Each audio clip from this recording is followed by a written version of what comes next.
ಬ್ರಹ್ಮರಕೋಟ್ಲು ರಾಷ್ಟ್ರೀಯ ಹೆದ್ದಾರಿಯಲ್ಲಿ ವಾಹನ ಸವಾರರಿಗೆ ಕನಿಷ್ಠ ಮೂಲಸೌಕರ್ಯವನ್ನು ನೀಡದೆ 23 ವರ್ಷಗಳಿಂದ ಕಾನೂನುಬಾಹಿರವಾಗಿ ಸುಂಕ ವಸೂಲಿ ಮಾಡ್ತಾ ಇರುವ ಟೋಲ್ ಗೇಟ್ ಸಂಪೂರ್ಣ ಮುಚ್ಚಲು ಆಗ್ರಹಿಸಿ ಏಪ್ರಿಲ್ 28ರಂದು ಬೃಹತ್ ಜನಾಂದೋಲನ ನಡಿಗೆ ಹಮ್ಮಿಕೊಂಡಿರುವುದಾಗಿ ಕಾಂಗ್ರೆಸ್ ನಾಯಕರು ಟೋಲ್ ಗೇಟ್ ತೆರವು ಹೋರಾಟ ಸಮಿತಿ ಗೌರವಾಧ್ಯಕ್ಷ ಬಿ ರಮನಾಥ್ ರೈ ಎಚ್ಚರಿಸಿದ್ದಾರೆ.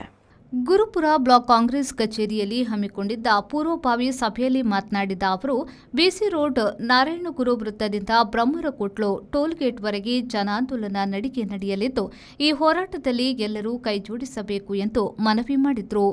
ಕೆಪಿಸಿಸಿ ಪ್ರಧಾನ ಕಾರ್ಯದರ್ಶಿಗಳಾದ ಇನಾಯತ್ ಅಲಿ, ಗುರುಪುರ ಕಾಂಗ್ರೆಸ್ ಅಧ್ಯಕ್ಷರಾದ ಬಿಎಲ್ಪಿ ಪದ್ಮನಾಭ ಕೋಟ್ಯಾನ್, ಸುರತ್ಕಲ್ ಬ್ಲಾಕ್ ಕಾಂಗ್ರೆಸ್ ಅಧ್ಯಕ್ಷ ಪುರುಷೋತ್ತಮ ಚಿತ್ರಾಪುರ, ಕೆಪಿಸಿಸಿ ಸದಸ್ಯ ಆರ್ಕೆ ಪೃಥ್ವಿರಾಜ್, ಬೂಡಾ ಅಧ್ಯಕ್ಷ ಬೇಬಿ ಕುಂದರ್, ಕೃಷ್ಣ ಅಮೀನ್, ಬಾಷಾ ಗುರುಪುರ, ಮೊಹಮ್ಮದ್ ಮೊದಲಾದವರು ಉಪಸ್ಥಿತರಿದ್ದರು. ಶರಸಾಲ್ಯನ್, ವಿ4 ನ್ಯೂಸ್, ಮಂಗಳೂರು.